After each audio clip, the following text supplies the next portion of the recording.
Bonjour à tous, j'espère que vous allez bien. Je suis Mariem et je vous accompagne à travers mes vidéos pour retrouver des finances saines. Aujourd'hui, je voulais vous parler de la stabilité financière. Qu'est-ce que c'est?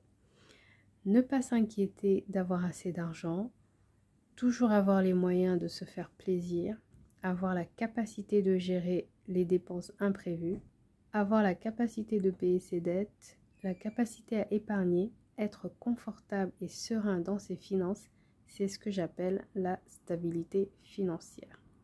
Si vous ne ressentez pas tout ce que je viens de vous lister, c'est que vous êtes sûrement instable financièrement. Qu'est-ce qui fait que l'on peut être instable financièrement? L'instabilité est causée par un événement en général hors de contrôle. Ça peut être une perte d'emploi, la perte de sa maison, beaucoup de dettes à la consommation, une séparation, un divorce, etc.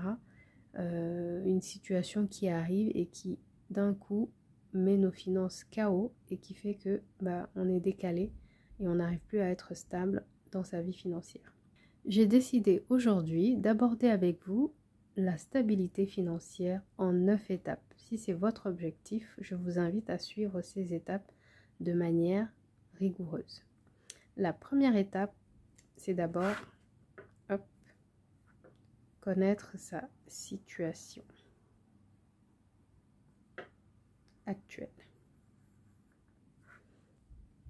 Tu dois connaître ta situation. Quelle est ta situation financière actuelle? Revenus, dépenses, où va ton argent? Quelle dette es-tu en train de payer? Il faut que tu sois clair. Pour l'être, tu prends tes relevés de banque, tu les analyses, tes entrées, tes sorties d'argent.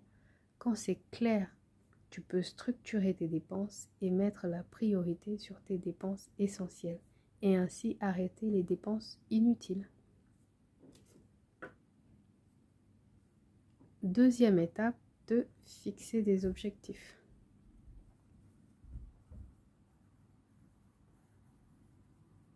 Ça peut être des objectifs sur 3 mois, 6 mois ou sur l'année à venir. Par exemple, quel salaire veux-tu avoir? Si tu es dans une entreprise et que tu souhaites négocier une augmentation de salaire ou alors changer d'entreprise pour avoir un plus gros salaire. Quel montant de revenus souhaites-tu avoir? Quel montant d'épargne souhaites-tu mettre de côté? Combien veux-tu rembourser dans tes crédits? Est-ce que tu veux faire un remboursement anticipé? Est-ce que tu as la capacité de mettre assez d'argent pour finir une dette au bout de 3-6 mois? Découpe ensuite ces objectifs en mini-objectifs que tu vas atteindre petit à petit, soit toutes les semaines ou alors tous les mois. Ça te permettra de rester focus et motivé. Troisième étape, évite les dettes inutiles. Un crédit immobilier est considéré comme une bonne dette, donc je ne parle pas de ça. Il s'agit plus d'éliminer des dettes du style prendre un crédit pour payer un frigo, aller en vacances ou s'acheter une robe. Ce genre de dettes ne font que t'enfoncer dans une situation négative. Quatrième étape, adopte un style de vie minimaliste. Je m'explique.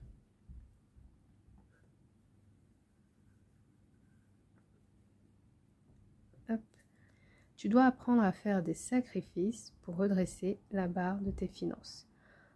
Vivre en dessous de tes moyens afin de pouvoir récupérer une capacité d'épargne.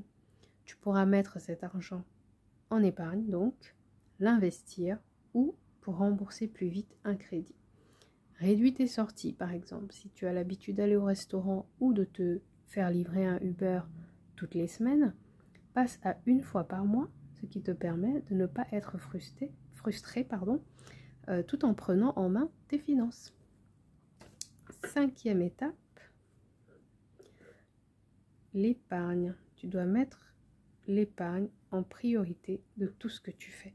Prioriser ton épargne de sécurité. Dans ton parcours, donc pour des finances saines, avoir une épargne de sécurité est crucial. La vie est pleine d'imprévus. Tu peux perdre ton emploi, un accident de la vie, un problème dans ta maison, etc.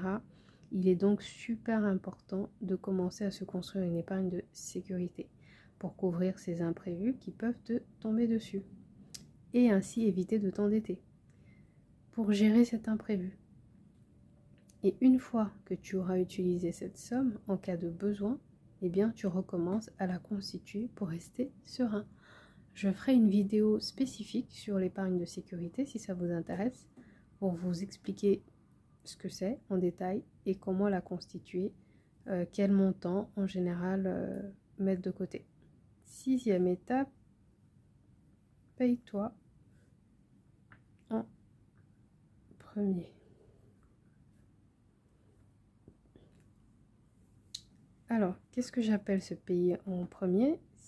Ça rejoint un petit peu l'épargne de sécurité. C'est le fait d'avoir de l'argent disponible. Et c'est hyper important pour réaliser tes projets dans la vie. Ça peut être partir en vacances, t'acheter une maison, payer les études de tes enfants, lancer ton entreprise, etc. Prendre ta retraite anticipée. Quels que soient tes projets, prends l'habitude de mettre une somme de côté dès que tu reçois son salaire et de ne pas y toucher. Mets cet argent dans un livret A, un plan d'épargne retraite, un livret d'épargne populaire si tu peux, ou tout autre type de compte avec des intérêts pour le faire travailler. 7e étape, se former. Hop. Une des raisons pour lesquelles la plupart des gens ont du mal avec la gestion de leur argent, c'est parce qu'ils n'ont pas eu la chance d'avoir une éducation financière. En effet, ce n'est pas une matière enseignée à l'école, ce qui est dommage, car arrivé à l'âge adulte, on ne sait pas toujours ce qu'il faut faire pour être stable financièrement. Savoir faire un budget, comprendre les investissements, savoir comment structurer ses dépenses, ses revenus, ses dettes. Vous pouvez retrouver pas mal de contenu sur Internet, sur YouTube. Je partage également des conseils sur mon compte Instagram. Le lien est en description si vous êtes intéressé. Se former donc dans les finances est absolument nécessaire si vous souhaitez retrouver des bases saines.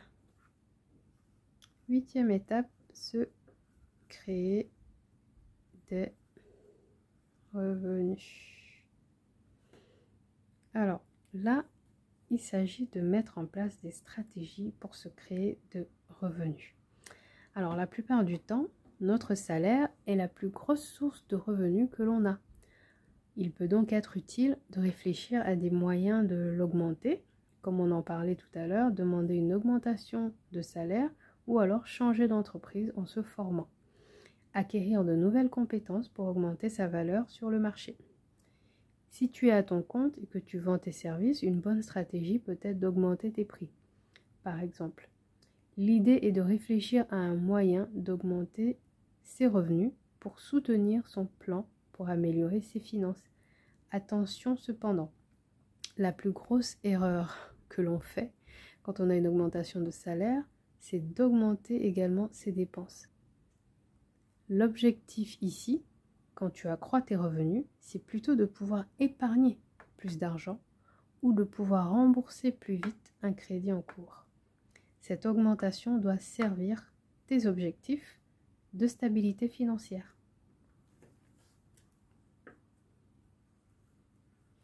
9e étape, prévoir de se faire plaisir.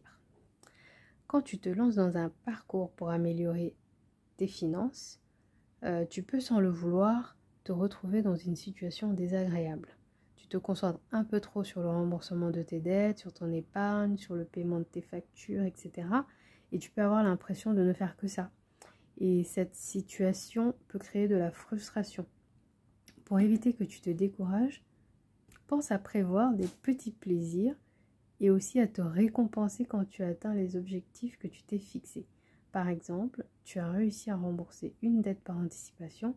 Le mois suivant, utilise cette mensualité pour te faire un plaisir. Ça peut être un massage, un shopping, une sortie entre amis, un cadeau, bref, tout ce qui peut te permettre de tenir et de rester focus sur tes objectifs. Voilà, donc pour résumer, devenir stable financièrement nécessite de la volonté, de la discipline, de l'organisation et de la patience. Quand on veut quelque chose, il faut s'en donner les moyens et tout faire pour l'atteindre. et je suis sûre que si tu fais preuve de persévérance, tu peux y arriver. C'est la fin de cette vidéo. Je vous remercie de m'avoir écouté. Dites-moi si vous êtes dans ce genre de process, quelle est votre situation actuelle. N'hésitez pas, je me ferai un plaisir d'échanger avec vous dans les commentaires. Je vous souhaite une excellente journée.